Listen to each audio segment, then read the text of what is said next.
Hello everyone, welcome to the channel. किसका द्विध्रुव आघूर्ण शून्य है, ये हमारा क्वेश्चन है इस वीडियो का। 4 ऑप्शन दिए हुए हैं, carbon dioxide, sulphur dioxide, water और अमोनिया। तो हमें डाइपोल मोमेंट के लिए स्ट्रक्चर का पता होना ज़रूरी होता है, क्योंकि स्ट्रक्चरल बेस एनालिसिस होती है और उसके अलावा वेक्टर क्वांटिटी भी होती है। तो अगर हम बात करते हैं अमोनिया की, तो अमोनिया में हमारे पास जो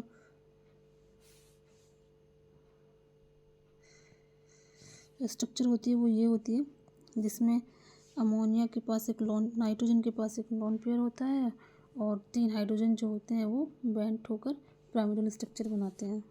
अब अगर हम बात करें वाटर की, तो ऑक्सीजन सेंटर में होता है, हाइड्रोजन कॉर्नर में होते हैं और ऑक्सीजन के पास 2 लोन पेयर होते हैं और ये बैंड स्ट्रक्चर होती है।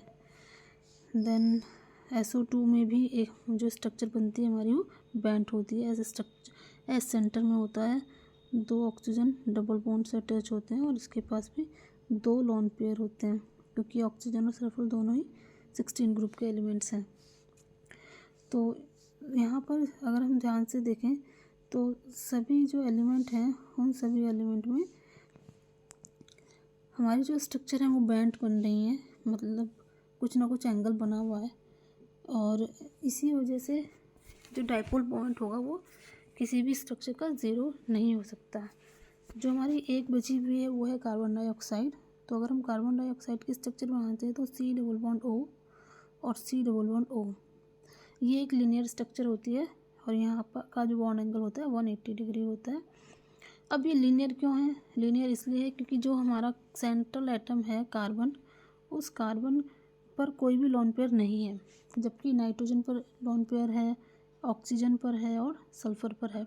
और इस लोन पेयर की ही वजह से वेस्पर थ्योरी के अकॉर्डिंग लोन पेयर और बॉन्ड पेयर रिपल्शन होने की वजह से ये सारी की सारी स्ट्रक्चर बैंड हैं या फिर पिरामिडल हैं और जो इनका डाइपोल मोमेंट होगा वो कभी भी ज़ीरो नहीं हो सकता। तो इन चारों ऑप्शन में सिर्फ कार्बन डाइऑक्साइड है जिसे हम लीनियर स्ट्रक्चर में कंसीडर करेंगे और इसका डाइपोल मोमेंट शून्य होगा। Thank you for watching.